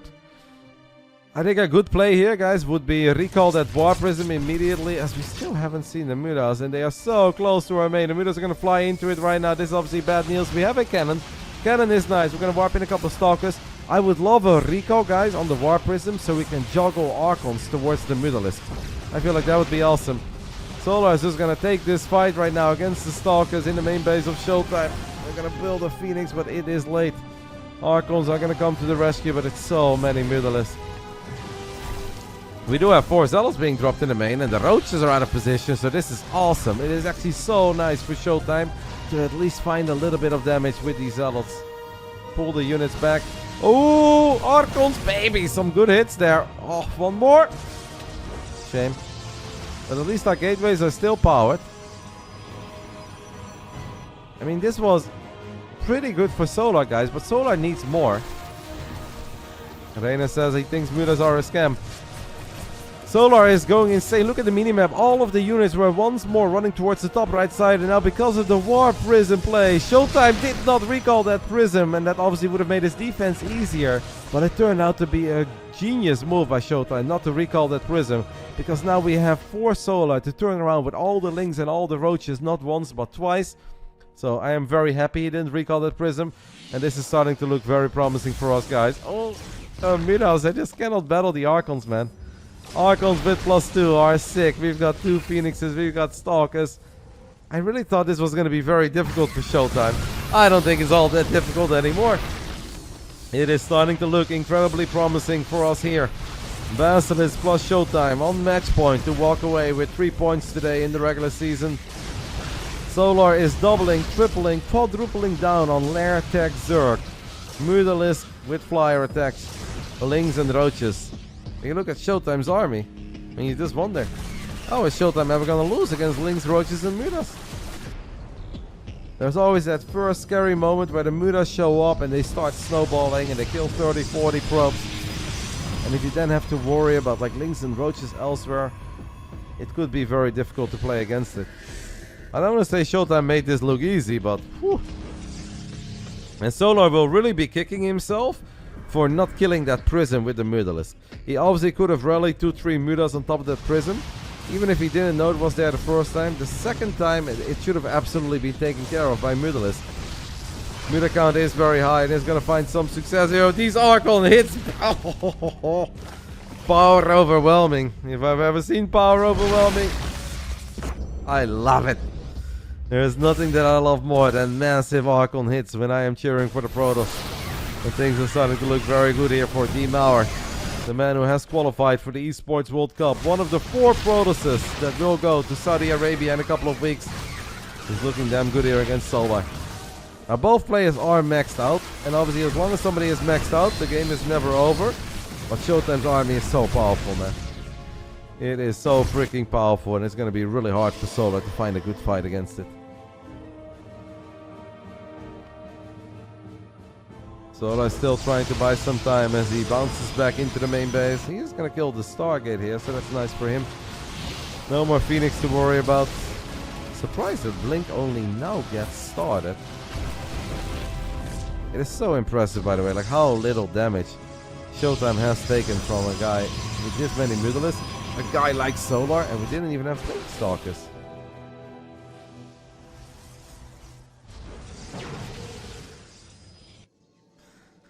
Solar is gonna try to run circles around these 4 bases of ShoWTiME.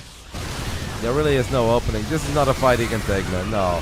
This is not a fight that Solar can take. Fighting Archons near Battery Overcharge and Storm. These Archon hits were monstrous. And did Solar lose anything there? Excuse me, did ShoWTiME lose anything there? Maybe 1 or 2 units. Meanwhile, Solar has already lost 35 Mutalisk in this game.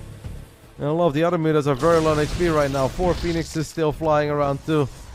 8 more Mutas on the way. The only way that I see this game go wrong, guys, for ShoWTiME, is if ShoWTiME attacks with too little anti-air. But like 4 Archons here, I think that's totally fine. With a 5th Archon, a couple Stalkers in the mix. There's only one way we lose this game, and that is if we attack with, like, let's say 2 Archons and 7 Immortals, and we lose everything because we run out of anti-air. Solar is making 13 more Mutalisks. This is the highest amount of Muta that I have seen in a little while on a game of Amphion. But ShoWTiME has done such a good job in always making sure he's got enough units at home. As ShoWTiME, he's going to be forced to battle the Mutas this time around. The Mutalisks are going to get on top of those defensive Archons. And Solar finally kind of wins the fight. But he obviously lost a lot of expensive units. There are cannons here. There are Stalkers in the mix as well. Archon hit is absolutely humongous. Second Archon hit pretty damn big too. Solar has now probably lost like 55 Mutalisk in this game. He's building 9 more, guys. Mutas in the natural. A lot of them are very, very low on HP. We don't want to lose all our Phoenixes. It's very nice to have some of these Phoenixes flying around. Solar at this point is going to build a fleet. Storm! Thought we could have a storm. We do have a storm. It's an absolutely monstrous storm. The second storm is great too. So many dead Mutas.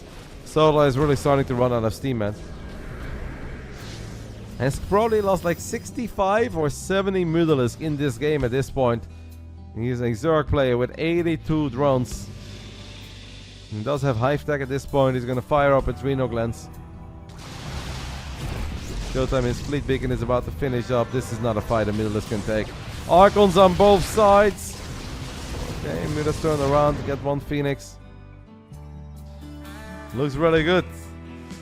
Is ShoWTiME gonna give us a regular season victory over Vitality? In season 1, in the regular season, we won with the ace match between Roddy and Crank. Season 2, they won. Season 3, it's starting to look very good for us. Obviously, Vitality used to be called On-Site Gaming. The Mutalisk of Solar are going to get on top of this army. Archons are having a somewhat difficult time, but it is a lot of Mutas falling. The Phoenix is going to show up. The Immortals are so strong on the ground. Stalkers have Blink now, by the way, so they can help out a little bit too. If Solar wins this game somehow, guys, it is actually a heroic victory for the Zerg. I will be incredibly impressed if Solar can somehow win this game. ShoWTiME is moving out. I do hope we have an observer with our army. Yes, we do. The Zerglings are pretty powerful, by the way. They've got +1 melee and Adrenal Glands. +2 is on the way. This Protoss army is insanely good. Phoenixes are doing a really good job in just keeping track of the Mutalisk. I think a Revelation on the Mutas would be awesome. Should make our life a little bit easier.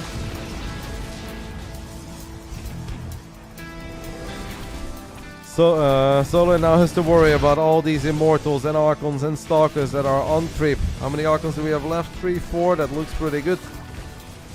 6 more Mutas on the way. ShoWTiME obviously still reinforcing with Phoenixes. We need the Phoenix here though. Phoenixes need to show up. The two Archons are not battling with the rest of the army, but we are now gonna let these Archons participate in the fight. And the Immortals have so much HP. They won't just die against a couple of Mutas. There is a lot of Phoenix falling, but it's also everything falling on the side of Solar. He knows it, tilts his head. GG gets skulled, and we get all 3 points. Demour, baby. Gets the job done. Very, very important map win. And he looked damn good doing it. In game, out of game. 3 points go to us. Which means that we are now second, I believe, guys. Well, tied second in the regular season. Where is Maru? Maru already played against Reynor. We will, however, have one final map between ShoWTimE and Solar. Obviously, there's a little bit of money on the line. Map score could matter with how close it is at the top between Team Liquid, Shopify, WBG, Vitality, and us. Map score could absolutely matter, but obviously the points is the most important thing. And all 3 points will go to us. Serral with a 2-0 victory over Ryung. Got us 2 points on the board. Reynor with a 1-1 draw versus Maru. And it is ShoWTimE who clutches a very important map win here on Amphion. Last game will be played on Post Youth. I am so impressed how well ShoWTimE defended all those Mutas. He saw it so late. He didn't even have Blink. So impressive. Actually, so freaking impressive. Whew.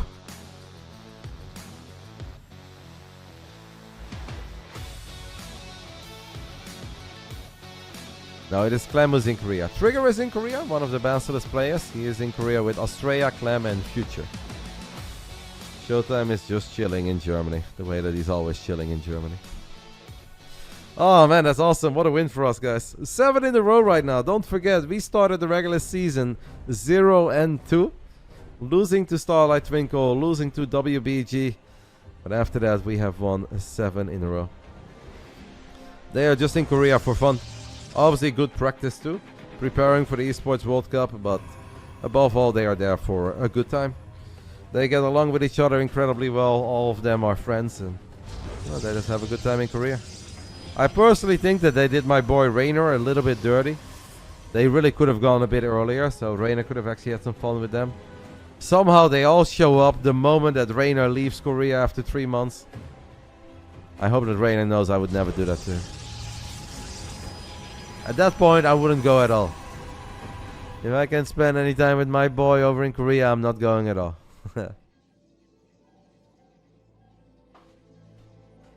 You're not sure if they have a good time right now?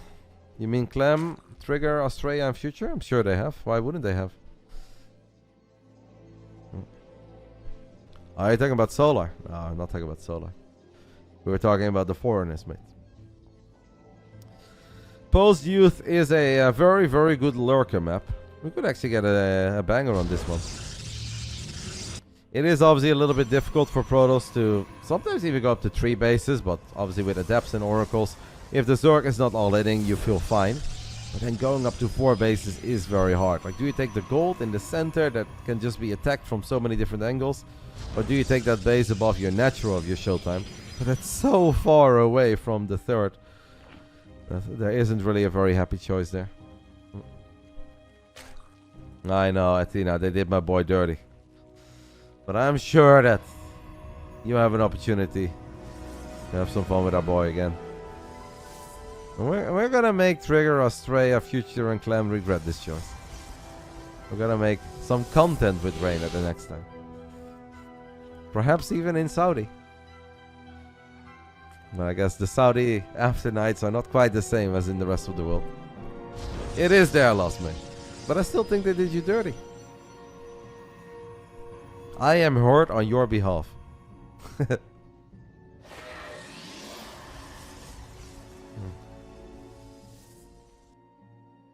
did for sure. Unlucky, mate. Zergling speed on the way for Solar as he's going up to 3 bases. ShoWTimE opening up with Adepts and he's dropping a Stargate. And we're going to take the game from there.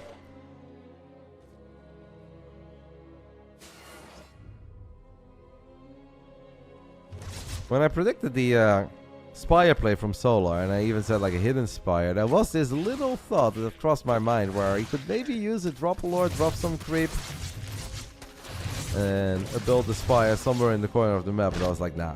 Whenever I say something like that, it just looks stupid because people only do that on ladder and in YouTube videos. Or if your name is Bly.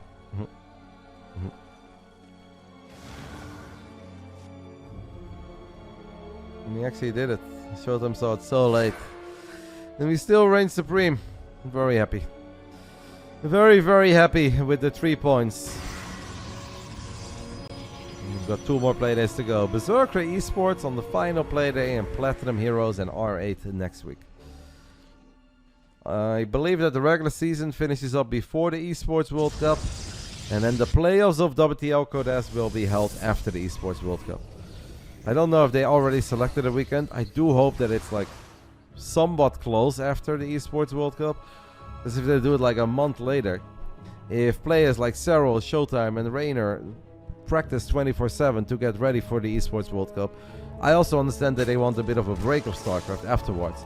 And it's very annoying if they have to then keep on playing, which obviously naturally you will always slow down a little bit to also stay in shape for the WTL-Guest playoffs. They already did, yeah, they did that in the past as well, and then they still moved the weekend. It will not be the first time that they casually move the playoff weekend. I believe they've done that at least 3 times throughout history. So let's hope it is actually happening sometime soon after the Esports World Cup. As the Lings are gonna get on top of the probes, and we'll take it from there. Blink Stalkers. It's going to be the opening here for ShoWTimE. +1 on the way as well as Solar fires up +1 melee. Solar can probably take the gold as his 4th base. I don't think that's really that scary as a Zerg.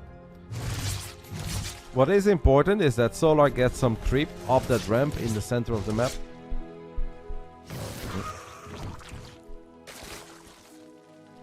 Because if you don't have any vision and you don't control the center, it is actually very annoying to deal with a bunch of stalkers that are chipping away at your hatchery or getting in and out of range of your drones. So creep threat is going to be very, very important here for Solar. Sometimes a good way to make sure you make good progress with creep is just by battling and forcing your opponent to pay attention to their defense.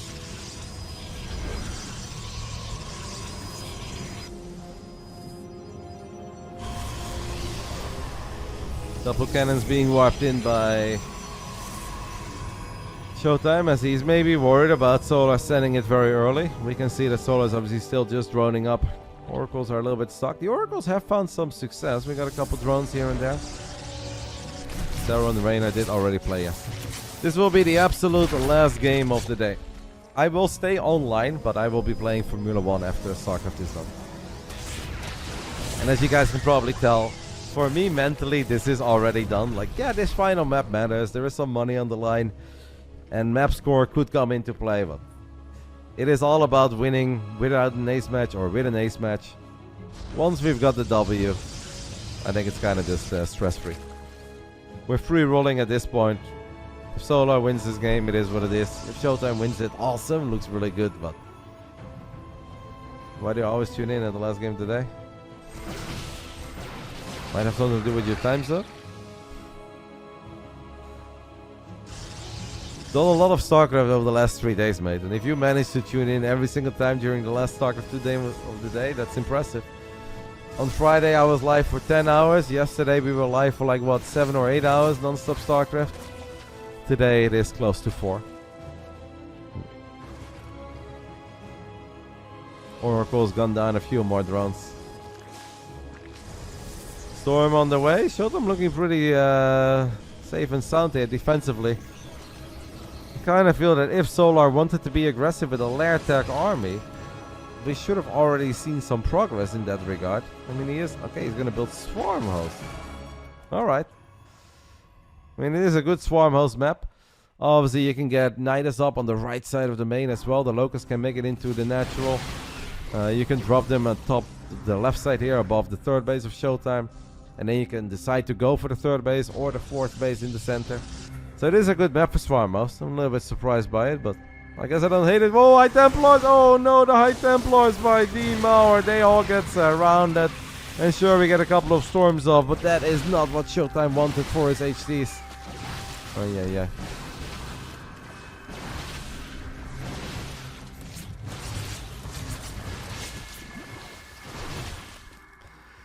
Transfuse lands on the Overseer as Solar is obviously going to be very happy with that. And Solar, I don't think ShoWTimE is really aware of the Swarm host.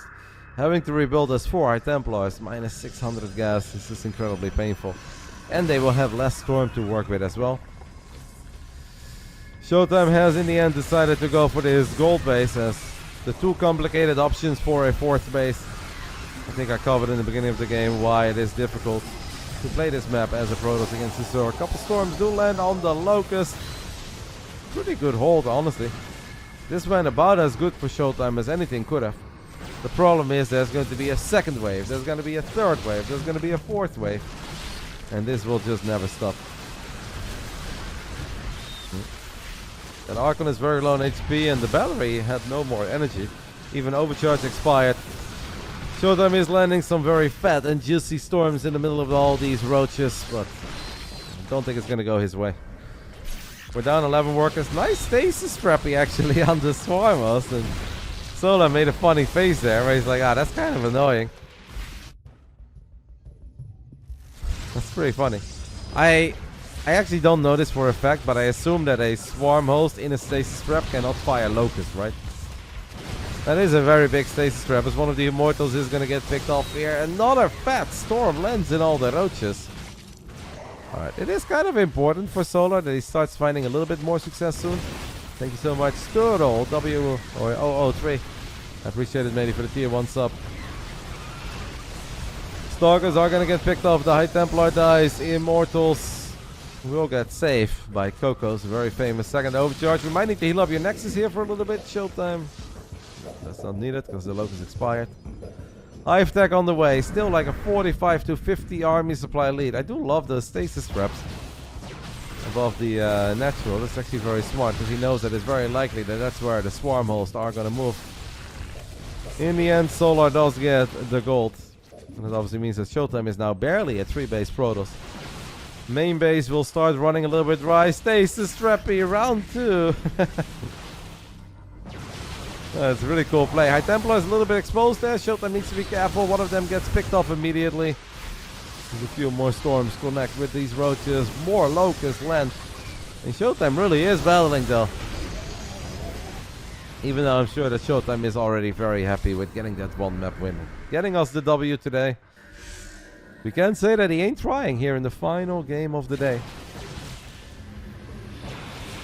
And thank everybody for stopping by today. I feel like we saw some banger games. If you guys missed the first Clan War, there was a fantastic ace match between Oliveira and Classic, and I really recommend you guys check it out.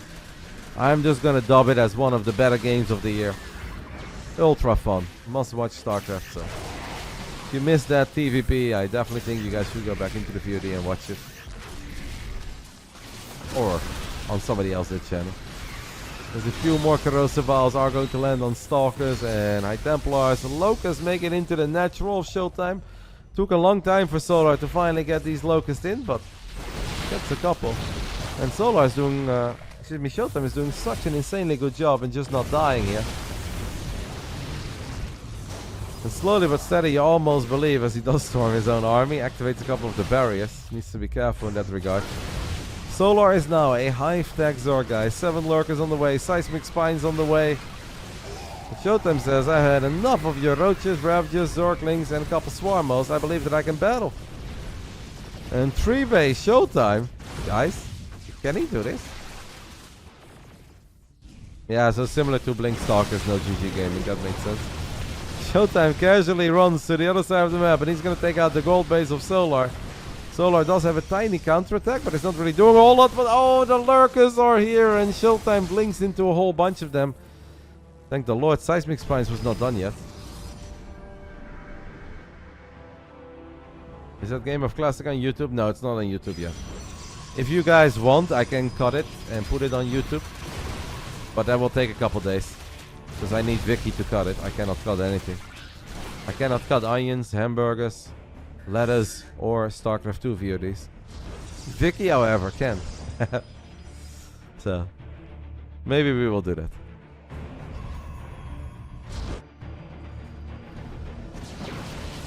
ShoWTimE needs to be careful because the lurker count is damn high. There is obviously still the swarm host to be very worried about too. I don't know if that was a cancel or a kill. I'm not sure if Solar canceled that hatch.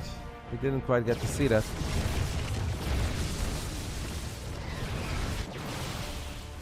ShoWTimE is playing so good, man. It's actually insane every time I watch him. As I said in the beginning of the series, it's a bit of a cliche to say that ShoWTimE is playing the best Starcraft of his career. Because he's been around forever and he has been a DreamHack Masters champion back then in Tour many years ago. So there have been many moments where ShoWTimE played amazing StarCraft. But when I watch him right now, it is really jaw-dropping. The man is just so freaking resilient. He hangs in there. Nothing catches him off guard. He doesn't panic. He's so good in finding value, keeping forms of harassment alive. And look at him now. The man looked dead and buried 20 times in this game. I'm not saying that he's gonna win it, because this is an incredibly good lurker map. And it can be really hard, even for ShoWTimE Immortals, to kill lurkers here. But hasn't ShoWTimE played amazing? In my eyes, he absolutely did. The Templar sound was kind of funny here. The gold base of ShoWTimE does die once more against obviously a Solar that's also playing an excellent game. And even an excellent series, because I feel like he played damn good in game 1 too. Remember when you owned lurkers on this map? I know. I owe you $100.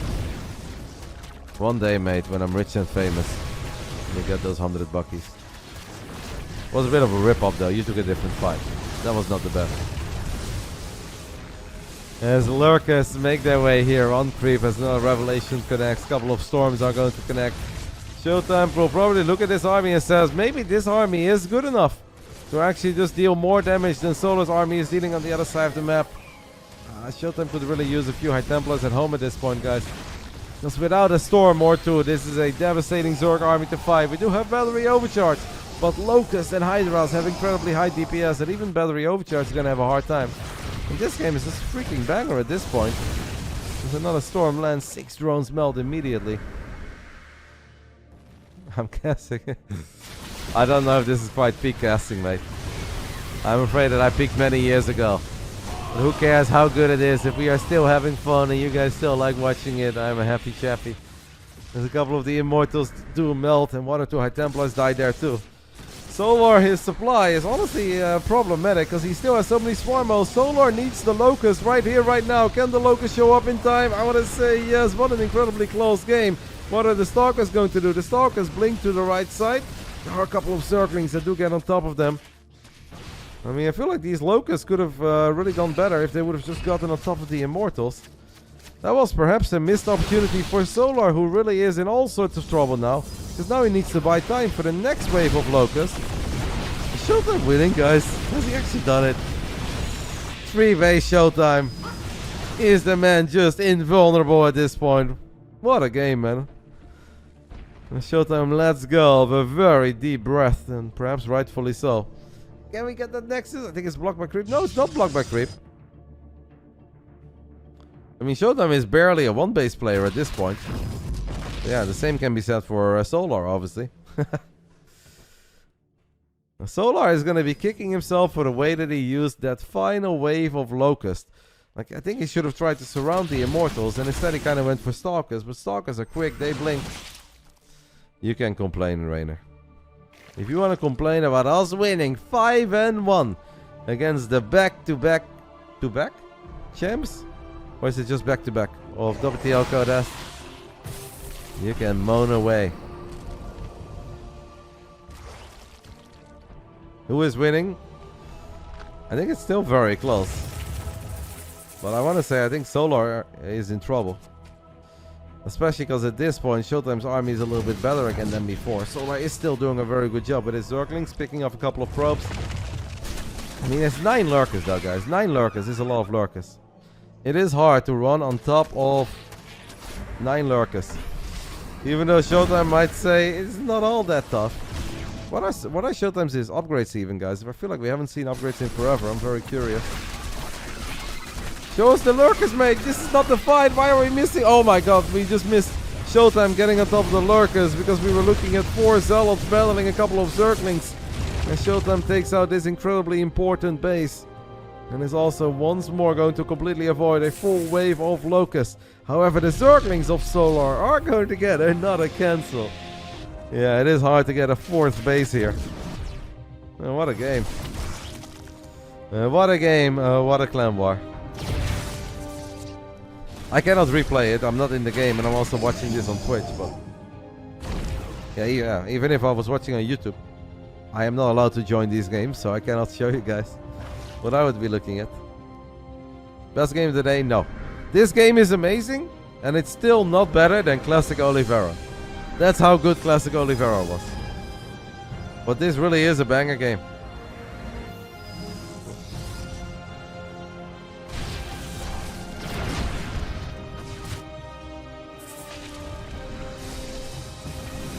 Few of the locusts land on the gold base here. Take out a couple of the basic units. Maybe one oracle. Nope, it's just gonna be zealots. And the Nexus lives for now. But obviously getting the Nexus online and then actually being able to protect it are two completely different things. Solar's got a lot of gas, but he's probably not in the mood to make a bunch of infestors. Does not quite have the same impact as making a bunch of High Templars. You've been playing this game for 14 years and you still can't decide if Swarmos are good or bad. I feel like they are very good against medium players, if controlled by great players, but against world-class Protoss players they do sometimes look a little bit underwhelming. This is an important moment for Solar, and he's really not gonna get a lot with this wave of Locust, guys. Like, maybe you get an Oracle, maybe an High Templar, but that is it. Not even High Templar. Alright, ShoWTimE finally has his hands on the gold. Solar does have a pretty damn high lurker count. I would really like to see the upgrades. Do any of you guys know the upgrades, guys? What freaking upgrades does ShoWTimE have? I haven't seen upgrades in forever. Are we looking at like +2 immortals? Is it +3? Is it 322, 311? Oh wait, there we go. +3 and +1 plasma shields. So yeah, 301. I think those immortals can die.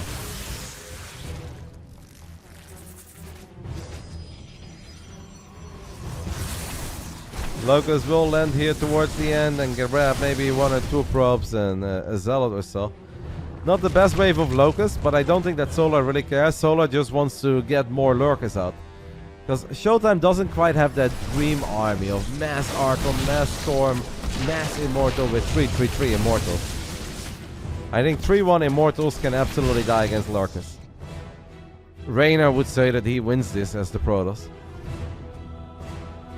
I'm starting to feel better about Solar's chances. This is risky, by the way, by D. Maur. But I assume he knows what he's doing. As the Zerglings of Solar are going to get on top of this 5th base. Great one-buys, man. Solar really has been on point this game. When it comes to Zergling one-buys, getting on top of workers. As now all the Locusts are going to land on top of the gold. There's not much life left. Some of the Locusts were not firing. Whew. I think if all the Locusts were firing there, that Nexus would have died. Reynor says, I win it, like for sure. You think that your Protoss would win from this position against Lambo? Because I will take that bet. I'm betting Lambo here against your Protoss. Double or nothing for the Dallas wager. ShoWTimE is down to 28 probes.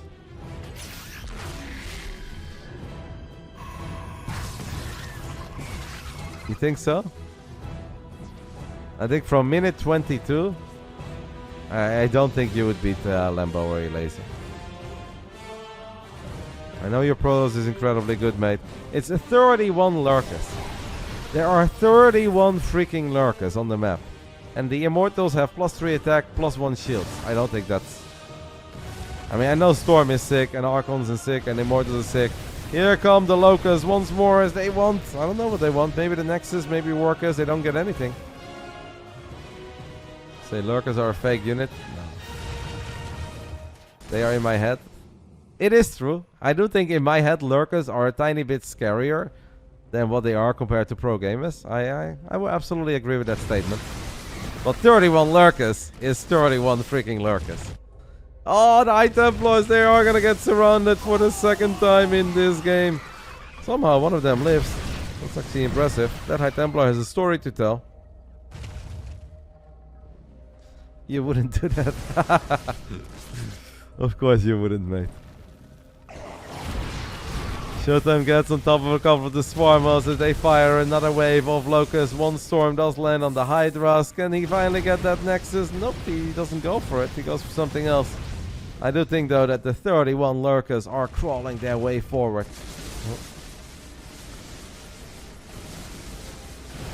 I don't think there's a way for ShoWTimE. Does land a couple of nice storms. Softens up with some of these Lurkers. Takes a really good fight there on the right side. Okay. That was very strong on the side of ShoWTimE. That was not quite it for Solar. Solar now tries to get on top of this army one more time. Might be able to trap one Immortal with the Zerglings. It's not quite going to get that. There's a big fight happening in the center of the map that I would love to take a little look at. Alright. The gold base has died. Again, 134 army supply for Solar. We are now witnessing two armies, but I think the Locals are going to take care of the final mining base. With the Lurker support here as well. This army in the bottom right side is in trouble. We have to recall it, but while we recall it, we lose every single High Templar besides one, and even one of the Immortals. ShoWTimE loses another Nexus, as he probably realizes that this is really it. But Lurkers on creep, they should be able to run on top of this army. At least if we have all of them. I think it's it, guys. ShoWTimE has played a banger game, and he really showed us that even on a difficult map like Post Youth, he is an absolute animal. With his back up against the ropes for many rounds. He hung in there like a champ, but I think in the end it is Solar who also played a fantastic game. It takes two to tango, and obviously we are witnessing two of the best Starcraft 2 players on the planet playing a match that doesn't quite have the same implications as the previous one, but they did really battle like their life depends on it. Lurkers are gonna run on top of the final Immortals, the final Archons. It is Lurker galore. They will burrow and they will demolish these final Protoss forces. GG gets called. Solar obviously not super happy because he knows the clan war is over. At least I'm sure he's very happy that he won that game. ShoWTimE, mate, you played insanely good today. You played absolutely insanely good. A 1-1 between Reynor and Maru. That is how we kicked off this clan war. Then we had Serral staying undefeated in this season of the WTL Code as with a 2-0. And we have ShoWTimE getting a point on the board against Solar. Awesome games, man. Awesome games. Awesome clan war. And that will do it.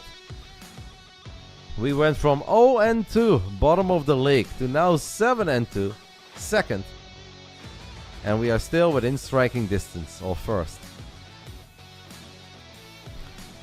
Fun day. Really, really fun day of games. Thank you guys so much for stopping by, for the love, the support. Couple follows, couple Twitch primes. I feel like overall we had a very fun stream. I think you guys were awesome.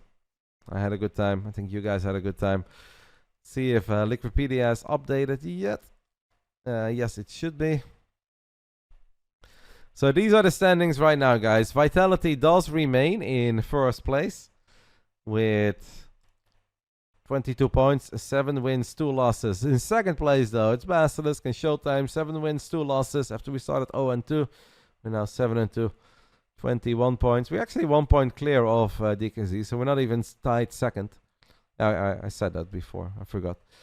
So yeah, we are second right now. DKZ is in third place, aka WBG, with 20 points. Shopify Rebellion is in fourth place, tied with Team Liquid. We also have Sidestorm Gaming Navi, obviously, with max packs. Platinum Heroes R8. Top 7, I think, is very stacked. And don't forget that Twisted Fairy is still in there. Mystery Gaming, I think, is damn good, too. Sometimes I forget who's on that roster. But they have Shin. Or at least they had Shin. They no longer have Shin. They got weaker, because Shin left. They have Coffee, Cyan, Lemon, SCV, Strange. Pretty decent team, but not quite as powerful as they were before. So there is an absolute turbo banger planned on the 11th playday, guys. Round 11. It is the final game of the season. It is Team Liquid versus Vitality. And if you see how close it is right now, that is obviously going to be very exciting. And what about next week? Shopify Rebellion against WBG. on the 28th of July. And that's sick. This is actually going to be a fun one too. Team Liquid Twisted Fairy, because Twisted Fairy needs a win to make playoffs. But obviously Team Liquid is Team Liquid. So this is a very, very big match. Shopify Rebellion against WBG. And obviously Team Liquid against Vitality. Basilisk will be playing against the Platinum Heroes and Berserker Esports. I mean, that match between DKZ and Shopify is sick. That is one that I'll absolutely be covering. And after that, we are done. The playoffs will not start until the Esports World Cup is ending. Don't know if they have current dates. At least not here. But yeah, awesome. I think that was a very, very fun day of StarCraft 2, guys. 7-2 City. Yes. I'm going to go ahead and take a couple minutes for myself. I want to go grab myself some food because I'm hungry. I made myself a coffee a long time ago that I never even got to. And then I'm going to play some F1 with my friends. So, StarCraft 2 is over. We are going to take a little break. And by the time that I come back, I'm going to play some F1 with my friends on Discord. If you guys like that, you can stick around. If you don't have any interest in that, which I know a lot of StarCraft 2 fans don't, that's all good. Thank you guys for stopping by. Fun day. Very happy with the win. I had a good time. You guys had a good time. See you guys in a bit. Thank you all for stopping by. Bye-bye.